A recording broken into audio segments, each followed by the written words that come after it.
अच्छा बताइए दोस्तों, अगर आपको इंग्लिश में कहना हो कि कोई चीज़ बहुत अच्छी है तो आप क्या कहते हैं? आप कहते हैं गुड, इज दैट राइट? अच्छा आप बताइए, अगर कोई चीज़ आपको बहुत अच्छी लगती है तो आप क्या कहते हैं? मैं बताती हूँ, आप कहते हैं वेरी गुड, है ना? और जब कोई आपको चीज़ बहुत ज़्यादा से भी अच्छी लगे तो आप हिंदी में कह देते होंगे लाजवाब, पर इंग्लिश में क्या कहते हैं? Very very good. दोस्तों, क्या ये अच्छा लग रहा है? अच्छा बताइए, अगर इससे भी ज़्यादा आपको कोई चीज़ पसंद आ जाए तो आप कहते होंगे बहुत कमाल लग रही है, पर इंग्लिश में फिर आप लगा देंगे एक और वेरी, और ये क्या हो जाएगा? ये हो जाएगा बहुत सारा रेपिटेशन। और दोस्तों, इसी चीज़ को आपको अपनी इंग्लिश से निकालना है। आज हम सीखने वाले हैं कि हमें कैसे वेरी वर्ड को अपनी इंग्लिश से हमेशा हमेशा के लिए बाहर करना है। That's right. और वो इसलिए क्योंकि आज हम सीखेंगे बेटर इंग्लिश वर्ड्स, यानी एडवांस्ड इंग्लिश वर्ड्स, जिनको यूज़ करके आपकी जो फ्लुएंसी है वो बहुत ही बेहतरीन हो जाएगी। तो आइए शुरुआत करते हैं आज के लेसन की और देखते हैं हमारा पहला वर्ड क्या है। तो दोस्तों, जब आपको कहना होता है कि कोई चीज़ एकदम परफेक्ट है तो आप कहते हैं ना वेरी परफेक्ट। वेल दोस्तों, यही प्रॉब्लम है। ये तो हमें इंग्लिश में अब से कहना ही नहीं है, बल्कि हम इसकी जगह एक और वर्ड यूज़ कर सकते हैं जो कि एक एडवांस्ड और बहुत ही अच्छा वर्ड है। वो है फ्लॉलेस। That's right. अब फ्लॉलेस का मतलब होता है वेरी परफेक्ट, यानी जब किसी चीज़ में आपको कोई कमी ना दिखे उसको आप कहते हैं फ्लॉलेस। जैसे किसी की स्किन, उसमें कोई स्पॉट तक नहीं है तो आप कहेंगे इट इज़ फ्लॉलेस। चलिए कुछ एग्जाम्पल्स देखते हैं ताकि हम समझ पाएं कि इस वर्ड को हम एग्जाम्पल्स में कैसे यूज़ करेंगे। तो आज का पहला एग्जाम्पल है, although he has just learned cooking his food tests flawless. यानी अभी तो उसने खाना बनाना सिर्फ सीखा ही है, पर फिर भी उसका खाना बिल्कुल फ्लॉलेस टेस्ट कर रहा है, यानी खाने में कोई कमी ही निकाल नहीं पाए आप। एक और example, I always stay at this hotel because their service is flawless. तो अब दोस्तों, यहाँ पर आप किसी की सर्विस की बात कर रहे हैं। अब आप किसी होटल में जाते हैं तो वहाँ की सर्विस में अगर आपको कोई कमी ना लगे तो आप कहेंगे कि वहाँ की सर्विस फ्लॉलेस है, यानी कि खाना आपने ऑर्डर किया तो टाइम पे पहुँच गया। अगर आपको किसी चीज़ की ज़रूरत है तो वो आपको मिल जाती है, तो उसके लिए आप कहेंगे that their service is flawless. तो बताइए कैसा वर्ड है ये? और जब आप इसको अपनी इंग्लिश में यूज़ करेंगे तो ये बिल्कुल अमेजिंग साउंड करेगा। चलिए इसी के साथ देखते हैं हमारा नेक्स्ट वर्ड क्या है आज का। तो वेल दोस्तों, जब बहुत ठंड लग रही होती है हम क्या कहते हैं? It's very cold. सोचिए इसके लिए आप कौन सा एडवांस्ड इंग्लिश वर्ड यूज़ कर सकते हैं? मैं बताऊं, इसके लिए आप कह सकते हैं फ्रीजिंग, यानी कि बहुत ठंड लग रही है उसको आप कहेंगे फ्रीजिंग। ओके, याद रखिएगा इसमें ई की जो साउंड है वो बहुत लॉन्ग है, आप कहेंगे फ्रीजिंग। That's right. कुछ एग्जाम्पल्स देखते हैं। How can you go out right now? It's freezing outside. तुम अभी बाहर कैसे जा सकते हो? अभी तो बाहर बहुत ठंड हो रही है। Well, इसी के साथ देखते हैं हमारा next example. Don't forget to bring a jacket because the weather forecast said it's going to be freezing tonight. अब इसका हिंदी में मतलब ये है कि आज रात को अपनी जैकेट लाना मत भूलना, क्योंकि वेदर फोरकास्ट में बोला गया है कि आज रात को फ्रीजिंग वेदर होने वाला है, यानी बेहद ठंडा मौसम होने वाला है। तो अगेन आपने सीख लिया एक और एडवांस्ड इंग्लिश वर्ड। चलिए आगे बढ़ते हैं। तो दोस्तों, अगला है वेरी एंग्री।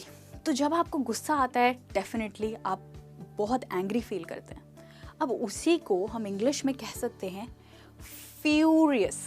ओके दोस्तों, यहाँ पर जो आपका स्ट्रेस है वो फ्यू पे आएगा, यानी कि आपको बहुत गुस्सा आ रहा है, आप फ्यूरियस फील कर रहे हैं। एक example, the boss was furious at the employ for being late 3 times in a row. जो बॉस थे वो अपने एम्प्लॉय पर बहुत गुस्सा हुए क्योंकि वो लगातार 3 बारी लेट हुआ। अब दोस्तों यहाँ पर ध्यान दीजिए, मैंने कहा है लेट 3 times इन अ रो। इसका मतलब क्या है? लगातार 3 बारी लेट होना। अब अगर ऐसा होगा तो आपके बॉस आपसे डेफिनेटली गुस्सा हो जाएंगे। चलिए देखते हैं हमारा एक और एग्जाम्पल इसी वर्ड के लिए। I was furious when I missed my flight due to traffic. Well दोस्तों, इस सिचुएशन में तो किसी को भी गुस्सा आएगा। अगर आप ट्रैफिक की वजह से अपनी फ्लाइट मिस कर देंगे तो आप डेफिनेटली बहुत ही ज़्यादा फ्यूरियस फील करेंगे, यानी कि बहुत बहुत गुस्सा। चलिए देखते हैं कि हम अपनी इंग्लिश को और कैसे इम्प्रूव कर सकते हैं वेरी को इंग्लिश से हमेशा हमेशा के लिए निकाल कर। अब हमारा अगला वर्ड है वेरी डर्टी। तो जब कोई चीज़ साफ नहीं होती हम कहते हैं इट्स वेरी डर्टी। वेल इसी के लिए आप इंग्लिश में कह सकते हैं फिल्थी, यानी कोई चीज़ बहुत गंदी हो तो आप कहेंगे इट्स फिल्थी। एक example, my jacket is quite filthy since I am wearing it for 2 weeks. अब ये तो होगा ही, अगर आप कोई जैकेट 2 हफ्ते के लिए रेगुलरली पहनेंगे तो क्या होगा, इट विल बिकम फिल्थी, यानी बहुत ही गंदी। तो इसका मतलब यही है कि मेरी जैकेट काफ़ी गंदी हो गई है क्योंकि मैं उसको लगातार 2 हफ्ते से पहन रहा हूँ। One more example, your hands are filthy, go wash them before dinner. Definitely दोस्तों ये बहुत ज़रूरी है, कभी भी अपना डिनर हाथ धोए बिना ना खाएं, क्योंकि आपके हाथ क्या होते हैं, वेरी डर्टी। नहीं, आपके हाथ होते हैं फिल्थी। ये सही है और ये है गलत। अब से हमें वेरी डर्टी को नहीं यूज करना है। चलिए let's move on. Next is very clean, जो कि वेरी डर्टी का ऑब्वियसली ऑपोजिट है। सोच सकते हैं आप इसके लिए हम क्या वर्ड यूज करेंगे।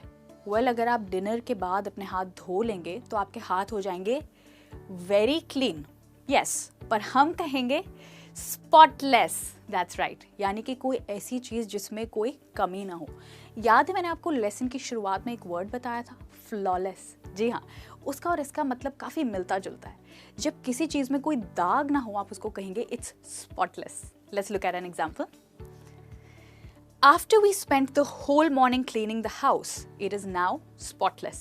यानी जब हमने पूरे सुबह बिता दी घर को साफ करने के लिए, उसके बाद से जो हमारा घर है वो क्या हो गया, स्पॉटलेस, यानी उसमें एक दाग तक नहीं है, वो बिल्कुल गंदा नहीं है, घर आपका बिल्कुल साफ हो गया। The next example is, I was amazed to see the restaurant's kitchen was in a spotless condition. अब दोस्तों ऐसा कई बार होता है कि हम रेस्टोरेंट जाते हैं तो उनकी किचन साफ नहीं होती, पर अगर आपको साफ मिलती है तो आप ये सेंटेंस यूज करेंगे। इसका मतलब है कि मैं तो हैरान ही हो गया था ये देख के कि रेस्टोरेंट की जो किचन है वो एकदम साफ थी। तो ये है आपका अगला वर्ड विच इज स्पॉटलेस। अब देखते हैं वेरी ब्यूटीफुल के लिए आप क्या कह सकते हैं। अब ये तो आपको कई लोगों ने कहा होगा यू लुक वेरी ब्यूटीफुल, या फिर आपने किसी को कहा होगा ओ यू लुक ब्यूटीफुल टुडे, या फिर your dress is very beautiful. अब इसको चेंज करने का टाइम आ गया है। अब से आप कहेंगे गॉर्जियस, और ये बोलना आप डेफिनेटली बंद कर देंगे। अब कुछ एग्जाम्पल्स देखते हैं इस वर्ड के साथ, गॉर्जियस। दोस्तों इसकी प्रोनाउंसिएशन पे ध्यान दीजिएगा, हम इसको गॉर्जियस नहीं बोलेंगे बट गॉर्जियस। तो जो GEOU है इसको आप बोलेंगे जिस, गॉर्जियस, और आपका स्ट्रेस आएगा गॉर के ऊपर। ग्रेट। तो इसका पहला एग्जाम्पल है, Kerala is one of the most gorgeous places I have visited. Absolutely true दोस्तों, केरला सबसे सुंदर जगह है जहाँ पे मैं आज तक गया हूँ। Yes दोस्तों, तो even I believe that Kerala is definitely very gorgeous, यानी बहुत सुंदर। तो very beautiful की जगह से आप कहेंगे gorgeous। और ये है हमारा अगला sentence, Every bride dreams of finding the most gorgeous dress for their wedding. यानी हर ब्राइड चाहती है कि उसको अपनी शादी के लिए सबसे गॉर्जियस ड्रेस मिले। दोस्तों जब आपको कहना है कि सबसे गॉर्जियस तो आप मोस्ट का इस्तेमाल करेंगे, जिसका मतलब होता है सबसे ज्यादा gorgeous. Well let's move on. Very ugly, अब ये है वेरी ब्यूटीफुल का ऑपोजिट। जब आपको कोई चीज बहुत बदसूरत लगे, दिखने में बिल्कुल अच्छी ना लगे, तो आप कह सकते हैं वेरी अगली। रियली नो, हम इसको नहीं यूज करेंगे और हम कहेंगे हिडियस। हिडियस का मतलब होता है कोई चीज दिखने में बहुत ही गंदी है। He looked great in all his profile pictures, but in real life he was hideous. यानी रियलिटी में वो बहुत खराब दिखता था, पर उसकी जो प्रोफाइल पिक्चर्स हैं वो काफी सुंदर दिखती थी। वेल ऐसा हो सकता है दोस्तों, क्योंकि सोशल प्रोफाइल्स पर लोग हमेशा अपनी अच्छी फोटोज लगाते हैं, बट एक्चुअल लाइफ में हो सकता है वो उतने अच्छे ना दिखते हो। Are you seriously coloring your hair in this hideous color? क्या तुम सच में अपने बालों को इतने गंदे कलर में रंग रहे हो, जैसे कि अगर कोई डिसाइड कर ले कि उसको इलेक्ट्रिक ग्रीन कलर चाहिए, वेल वो काफ़ी वियर्ड लगेगा, बट अल्टीमेटली तो उनकी चॉइस है।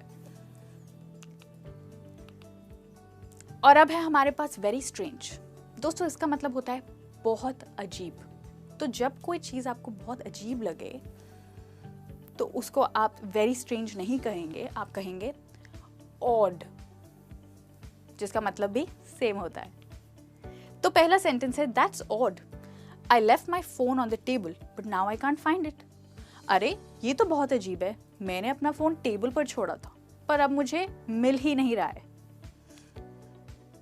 Don't you think it is odd that Jatin never talks about his family? क्या आपको लगता नहीं है कि ये काफी अजीब है कि जतिन अपनी फैमिली के बारे में कभी बात नहीं करता?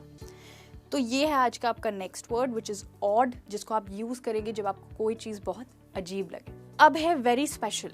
अब इसको तो हम अक्सर यूज करते हैं, you are very special for me, तो मेरे लिए बहुत खास हो। अब इसी में अगर आप वेरी स्पेशल हटा दें और आप लगा दें एक्स्ट्रा ऑर्डिनरी, तो वो बहुत ही अच्छा सेंटेंस बन जाएगा। एक एग्जाम्पल देखते हैं। Aamir Khan is an extra ordinary actor.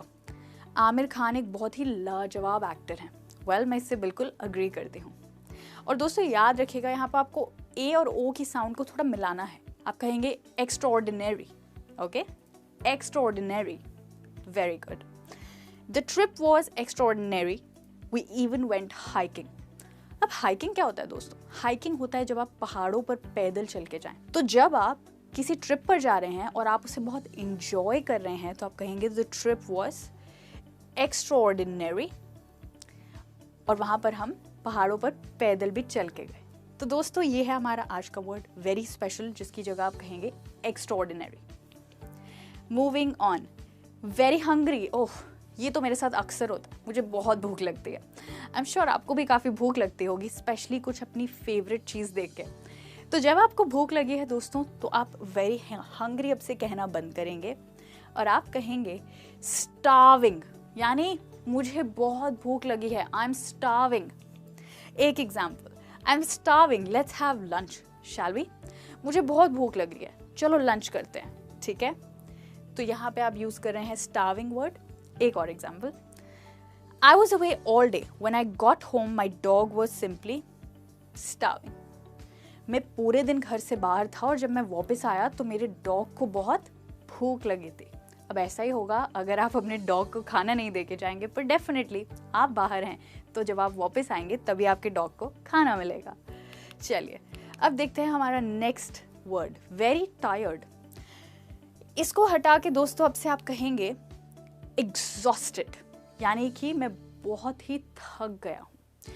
Well इसके लिए आप कह सकते हैं after the 6 kilometer run, the marathon runners were completely exhausted. यानी कि 6 किलोमीटर दौड़ने के बाद जो मैराथन रनर्स हैं वो पूरे के पूरे थक गए थे। I got so exhausted from working all day that I just fell asleep in the metro train. यानी मैं पूरे दिन काम करने के बाद इतना थक गया कि मैं मेट्रो ट्रेन में ही बैठे बैठे सो गया। तो दोस्तों याद रखिए इस वर्ड को आप कहेंगे एग्जॉस्टेड। फिर से बोलिए एग्जॉस्टेड। और ये है वेरी अफ्रेड। तो कई बार हम डर जाते हैं, उस स्थिति में हम कहते हैं आई एम वेरी अफ्रेड। जैसे कि आप कह सकते हैं I am very afraid of Heights. अब उसकी जगह आपको कहना चाहिए I am terrified of Heights, यानी मुझे हाइट से बहुत डर लगता है। इसकी प्रोनाउंसिएशन को ध्यान से सुनिए, टेरिफाइड, दैट्स राइट। देखते हैं इसके साथ एक sentence, I was terrified the first time I had to speak in public to a large audience. जब मुझे पहली बार एक बड़ी ऑडियंस के सामने बोलना था तो मैं बहुत डर गया था, right? One more example, the children got terrified after watching a horror movie on TV. बच्चे टीवी पर एक हॉरर मूवी देखने के बाद बहुत डर गए थे। तो अब से वेरी अफ्रेड नहीं बोलेंगे और अब से हम बोला करेंगे टेरिफाइड। That's good. और अब है वेरी सैड। दोस्तों जब आप बहुत दुखी होते हैं तो आप कह सकते हैं मिजरेबल, यानी आप बहुत ही दुखी हैं, आप बहुत ही बुरा फील कर रहे हैं, आपके साथ कुछ बुरा हुआ है या आपको कोई बैड न्यूज़ मिली है, तो ऐसी स्थिति में आप कहेंगे आई एम फीलिंग मिजरेबल, ना कि वेरी सैड। आप कह सकते हैं he felt miserable when she broke up with him on his birthday. यानी जब उसने उसके बर्थडे पर उसके साथ ब्रेकअप कर लिया तो वो बहुत ही उदास फील कर रहा था. One more example. Whenever I am feeling miserable at work, I just go out with my friends afterwards and feel instantly better. यानी जब भी मैं काम पर बहुत उदास फील करता हूँ, मैं तभी काम के बाद अपने दोस्तों के साथ बाहर चला जाता हूँ और फिर मुझे बहुत अच्छा लगता है. उसके लिए आप कह सकते हैं I feel instantly better. I hope अब से आप वेरी वर्ड को हमेशा हमेशा के लिए अपनी इंग्लिश से निकाल देंगे. Thank you so much. See you soon. Bye bye.